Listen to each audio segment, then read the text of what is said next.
కళ్యాణ్, రామ్, అమ్మ. కళ్యాణ్, మీ అమ్మగారికి ఏమీ కాదు, ధైర్యంగా ఉండు. నీకు తెలియదు రామ్, అమ్మకేమైనా అయితే నేను భరించలేను. చిన్నప్పటి నుంచి నన్ను తన కళ్ళల్లో పెట్టుకుని కాపాడుకుంది. కానీ ఇప్పుడు మూసిన కన్ను తెరవకుండా అలా. ఊరుకో కళ్యాణ్, నేను చెప్తున్నాను కదా, ఆవిడికి ఏమీ కాదు. రాత్రి నువ్వు జరిగింది చెప్పగానే నాకు మతి పోయినట్టయింది. అసలు ఎలా జరిగింది? అదే అర్థం కావట్లేదు రామ్. నిన్ను కలవడానికి నేను స్వప్న బయలుదేరాం. సగం దారిలో ఉండగానే అమ్మ దగ్గర నుంచి ఫోన్ వచ్చింది. కానీ ఎందుకు డిస్కనెక్ట్ అయింది నాకేం అర్థం కాక ఫోన్ చేశాను. కానీ అమ్మ తను ఫోన్ చేయలేదు అంది. నేను మాట్లాడుతుండగానే అమ్మ కెవ్వుమని కేక పెట్టింది. ఉన్నట్టుండి మాటలు ఆగిపోయాయి.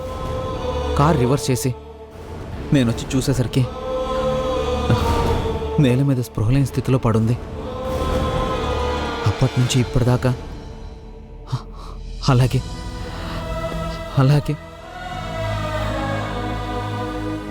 కళ్యాణ్, నాకెందుకో కావాలనే ఎవరో మనుషులు ఆవిడ్ని భయపెట్టడానికి చేసిన పనిలా అనిపిస్తోంది. కానీ పెద్ద ఆవిడని భయపెట్టాల్సిన అవసరం ఎవరికుంది? ఏమో, అసలు ఏం జరిగిందో కరెక్ట్గా తెలియాలంటే ముందు మీ అమ్మగారు స్పృహలోకి రావాలి. I'm very very sorry Ram. ఈ టెన్షన్లో పడి నిన్న నీ బర్త్డే పార్టీని సెలబ్రేట్ చేయలేకపోయాను. కళ్యాణ్, ఏం మాటలేవి? అమ్మకి ఎలా ఉంటే పార్టీ గురించా మాట్లాడాల్సింది. బయలుదేరే ముందు అమ్మా, స్వప్న నా కాబోయే భార్యగా నా ఫ్రెండ్కి పరిచయం చేస్తాను అంటే ఎంతగా మురిసిపోయిందో. కానీ చివరికి కళ్యాణ్, ముందు మీ అమ్మగారి ఆరోగ్యం కుదుటపడని, ఆ తర్వాత నీ కాబోయే భార్యని ఎప్పుడైనా పరిచయం చేయొచ్చు. రామ్, నువ్వు కొంచెం ముందుగా వచ్చుంటే స్వప్న నీకు చూపించేవాడిని. రాత్రంతా కంటి మీద కునుకు లేకుండా అమ్మను కనిపెట్టుకునే ఉంది.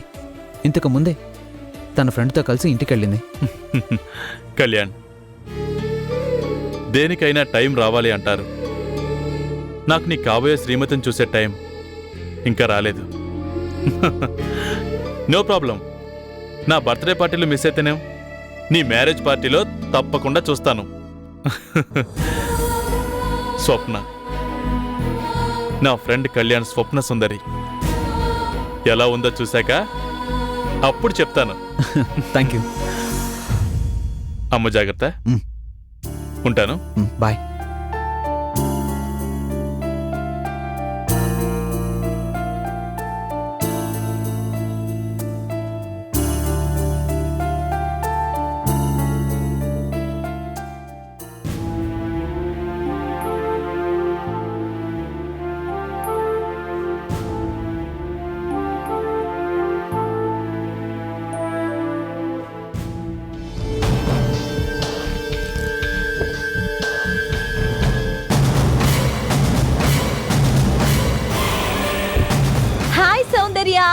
హాయ్ సింధు.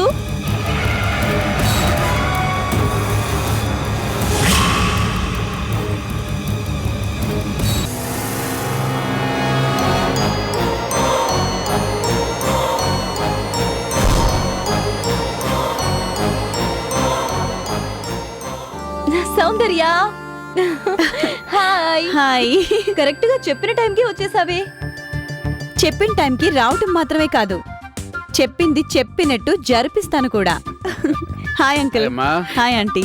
అమ్మా, నువ్వు వస్తావో లేదో అని తండ్రి కూతుళ్ళు తెగ టెన్షన్ పడిపోతున్నారు. టెన్షన్ కాక మరేమిటి, సౌందర్య బ్లాస్ట్ చేయబోయే స్వప్నకు సంబంధించిన ఆ గొప్ప సీక్రెట్ ఏదో తెలుసుకోవాలని ఎంతసేపు నుంచి వెయిట్ చేస్తున్నావు తెలుసా?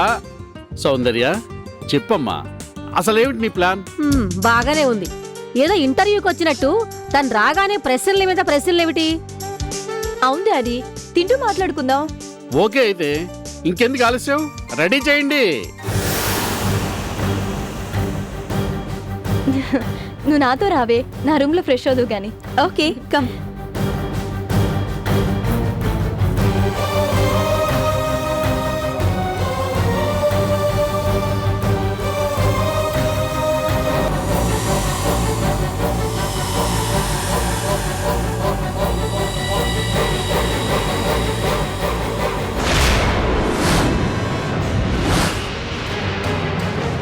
ఏంటమ్మా అలా చూస్తున్నావు? అన్నీ తెచ్చి టేబుల్ మీద పెట్టు. అలాగేనమ్మా.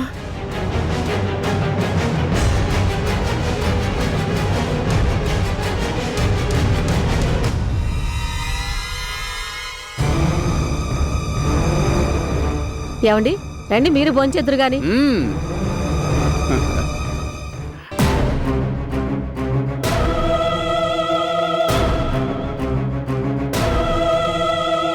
అయ్యో రాత, ఇంకా అక్కడే నుంచున్నావేంటి?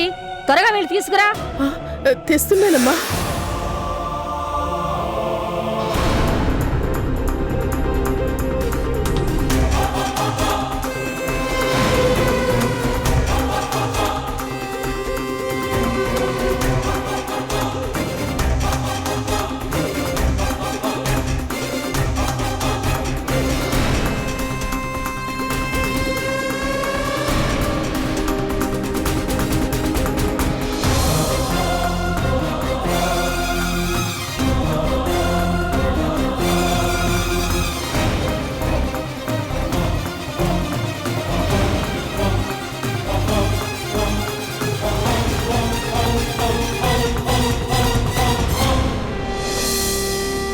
సౌందర్య రామ్మా కూర్చో.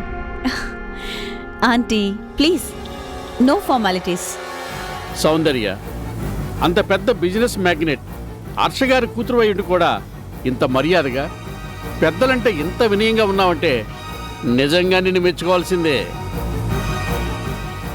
అంకుల్. ఓకే ఓకే, ఇంక నిన్ను పొగడంలే గాని సస్పెన్స్తో చంపకుండా ముందా ప్లాన్ ఏంటో చెప్పమ్మా. చెప్పవే బాబు, లేకపోతే మా డాడీ తను తినడు, మనల్ని తిననివ్వడు. చూడండి, 2 birds at 1 shot. స్వప్నని ఆ ఇంట్లోంచి గెంటేయటం, సింధుని ఆ ఇంటి కోడలిగా చేయడం. ఇదే కదా మీకు కావాల్సింది? ఇదేనమ్మా, కానీ ఎలా? అంకుల్, నా మీద మీకు నమ్మకం ఉందా లేదా? ఉంది కాబట్టే కదమ్మా నీ మీద ఎంత పెద్ద బాధ్యత పెట్టింది. నువ్వు హామీ ఇచ్చావు కాబట్టే నిశ్చింతగా ఉన్నాను. కానీ ఎంతైనా కన్నవాళ్ళం, మా ఆరాటం మాకుంటుంది. అందుకే చెప్పమ్మా, ఏంటా సీక్రెట్? సీక్రెట్ అనేది టైం వచ్చేదాకా సీక్రెట్గానే ఉండాలి. మీకు కావాల్సింది మీ మేనల్లుడు మీ అల్లుడు కావడం, సింధు మెళ్ళో 3 ముళ్ళు వేయడం, అంతే కదా? అక్షింతలు చల్లి ఆశీర్వదించడానికి రెడీగా ఉండండి.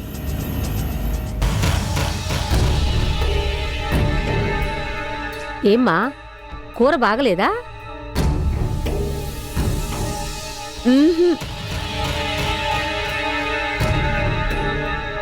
అద్దరిపోయేలా ఉంది. వంటెవరు చేశారు? మా కొత్త వంట మనిషి. ఆహా, కొత్తగా లేవు ఐటమ్స్ అన్నీ. అదే రుచి, అచ్చం మా ఇంట్లో తిన్నట్టుగానే ఉంది. ఈ వంట చేసిన ఆవిడ ఇక్కడే ఉంది, పిలుస్తానుండు. అన్నపూర్ణ, ఒకసారి లేరా.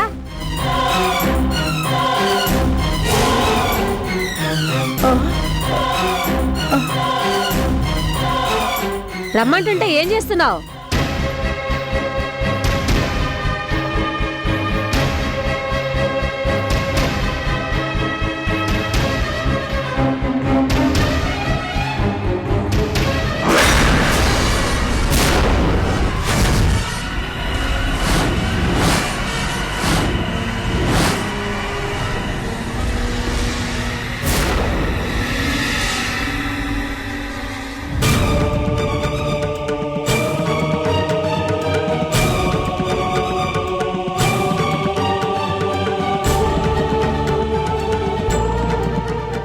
పాపం కష్టాల్లో ఉన్నాను అంటే వంట మనిషిగా పెట్టుకున్నాను.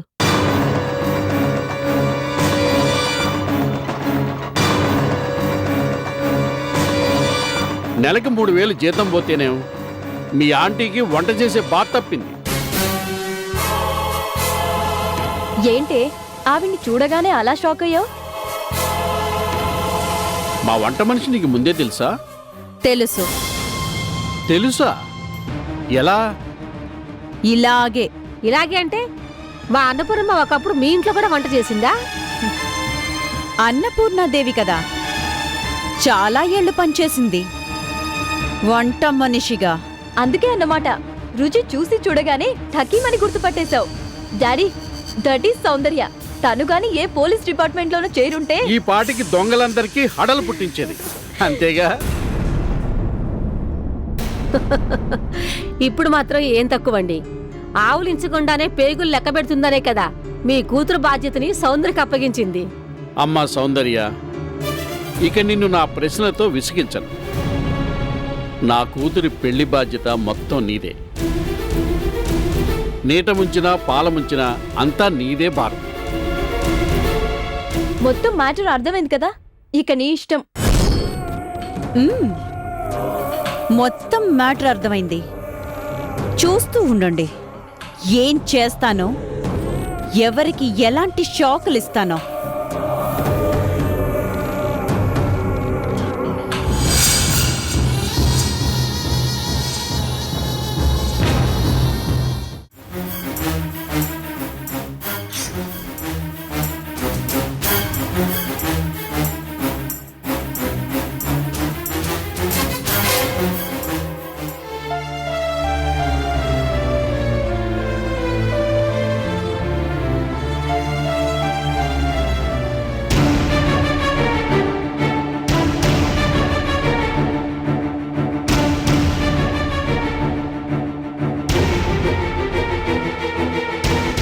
ఏమండి, కాఫీ.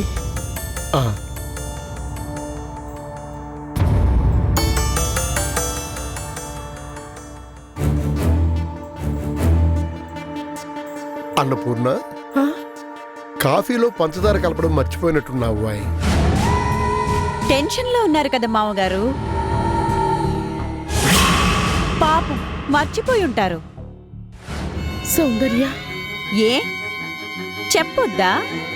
మీరు చేసింది పరువు తక్కువ పని అని తెలిస్తే పాపం మామగారు ఫీల్ అయిపోతారా? ఏ మాట్లాడరే? మర్యాదగా మీ నోటితో మీరే చెప్తారా, లేక మామగారితో నన్నే చెప్పమంటారా? అన్నపూర్ణ, ఏం చేశావు? చెప్పండి అత్తయ్య గారు. రోజు పొద్దున్నే గుడికి వెళ్తున్నానని ఇంట్లో అబద్ధం చెప్పి తమరు చేస్తున్న నిర్వాకం ఏంటో మామగారికి అర్థమయ్యేలా చెప్పండి. అడిగేది నిన్నే. ఏం చేశావు? నేను చెప్తాను వినండి. తమరి శ్రీమతి గారు చేస్తున్న గొప్ప పనేంటో. పని మనిషి. సిగ్గు లేకుండా ముష్టి 3000 జీతం కోసం ఈవిడ గారు నా స్నేహితురాలింట్లో పని మంచిగా చేరింది. అంట్ల గిన్నెలు తోముతూ, వాళ్ళు తిన్న ఎంగిలి పళ్ళాలు కడుగుతూ, ముష్టి డబ్బు కోసం. ఛీ! తప్పే ఉంది.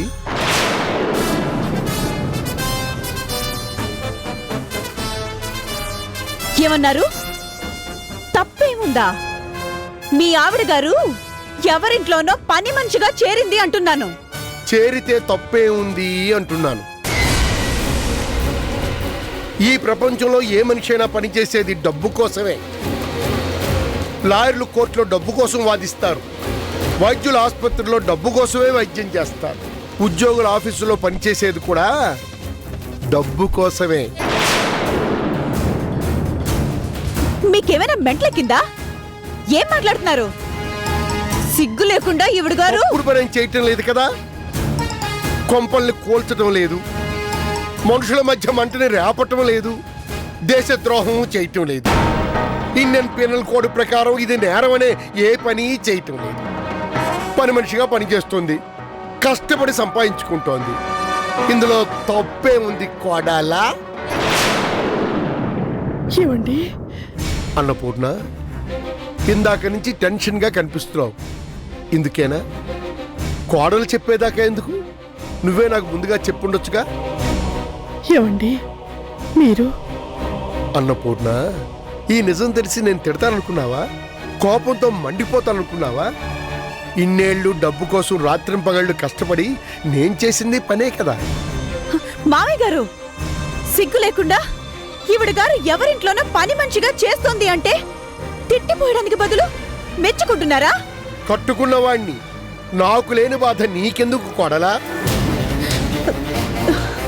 అయినా నువ్వు అన్నట్టు ముష్టి 3000 కోసం ముష్టెత్తుకోవడం కంటే కష్టపడి పనిచేయటం మెచ్చుకోదగ్గదే కదా.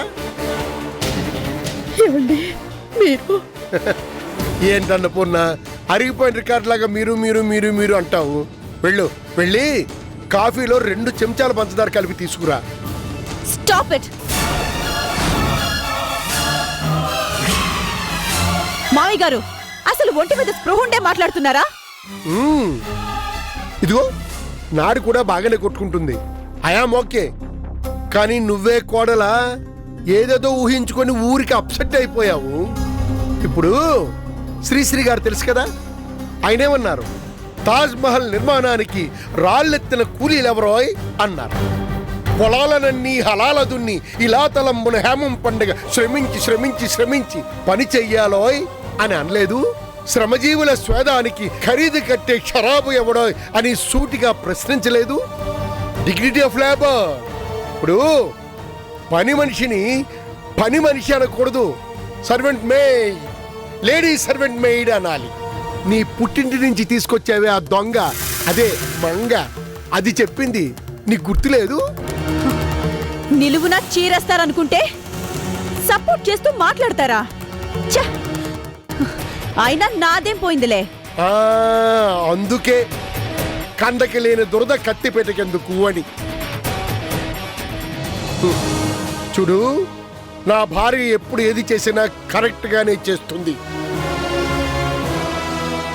అందుకని ఇలాంటి పిచ్చి పిచ్చి కంప్లైంట్లు ఇవ్వడానికి మాత్రం ప్రయత్నించకు.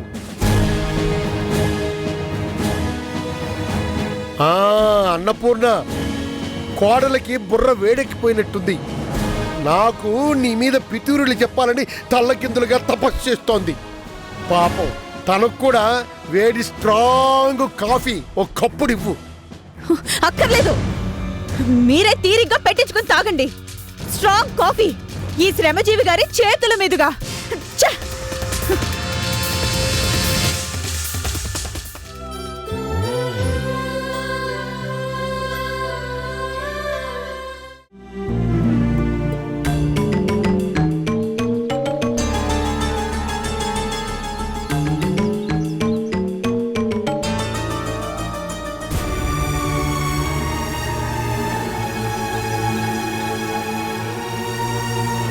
సార్, ఓ నువ్వే యాదగిరి, బాగున్నావా?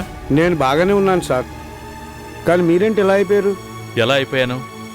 ఈ కర్రలతో అయినా నడవగలుగుతున్నాను కదా. ఎలా ఉండేవారు సార్? ఎప్పటికప్పుడు ప్రతి పని మాకు నేర్పిస్తూ ఆ యంత్రాల మధ్య అలసటే తెలియని యంత్రంలాగా రాత్రి పగలు పట్టుదలతో దీక్షతో ఎంత కష్టపడి పనిచేసేవారు సార్. అలాంటి మిమ్మల్ని ఈ స్థితిలో చూస్తుంటే నాకు చాలా బాధగా ఉంది సార్. బాధపడి మాత్రం ఏం లాభం ఉంది యాదగిరి? పూర్తిగా నడవలేని అవిటి వాళ్ళకన్నా నేను కొంచెం బెటర్ పొజిషన్లోనే ఉన్నాను కదా. ఇలా ఉండి కూడా ఎలా నవ్వగలుగుతున్నారు సార్? అబ్బా, నా సంగతికేం గాని కమలాకర్, నరసింహ, చోటు, మన వాళ్ళంతా ఎలా ఉన్నారు? ఎక్కడో అక్కడ సెటిల్ అయిపోయారు కదా. అందరం ఎక్కడో అక్కడ చేరిపోయాం సార్. పనిలేని ఫ్యాక్టరీలో కదలని యంత్రాల మధ్య ఎంతకాలం అని ఖాళీగా ఉంటారు? మంచి పని చేశారు. మమ్మల్ని క్షమించండి సార్. అరే, మీ తప్పే ఉంది. మీ ప్లేస్లో నేనున్నా కూడా అలాగే చేసేవాణ్ణి. ఎవరి సంసారాల్ని వాళ్ళు నడుపుకోవాలి కదా. సార్, ఇంతకీ డాక్టర్లు ఏమన్నారు? మీ కాళ్ళు ఇప్పట్లో రాకపోవచ్చు. సార్ వద్దు యాదగిరి, నా వైపు అలా జాలిగా చూడొద్దు. నేను భరించలేను. జాలి కాదు సార్, బాధ. ఎన్నాళ్ళు మాకు అన్నం పెట్టిన మా సార్కి నేను ఏమీ చెయ్యలేకపోతున్నాననే బాధ. యాదగిరి, నిజంగా నీకు నా మీద అభిమానం ఉంటే నాకు చిన్న సహాయం చేస్తావా? చెప్పండి సార్, మీకోసం ఏం చేయమన్నా చేస్తాను. అలాగైతే నువ్వు పనిచేసే చోట నాకు కూడా ఏదైనా చిన్న ఉద్యోగం ఇప్పిస్తావా? ఎంత తక్కువ జీతానికైనా సరే పనిచేస్తాను. ఎందుకంటే ఇంట్లో పరిస్థితి చాలా బ్యాడ్గా ఉంది. నా కూతురు స్కూల్ ఫీజు కట్టడానికి కూడా. ఇంకేం చెప్పకండి సార్, మా ఓనర్ గారితో మాట్లాడి మీకు తప్పకుండా ఉద్యోగం ఇప్పిస్తాను. థ్యాంక్స్ యాదగిరి. ఎంత త్వరగా వీలైతే అంత త్వరగా. అలాగే సార్, ఇవాళే కనుక్కుంటాను. హ్మ్.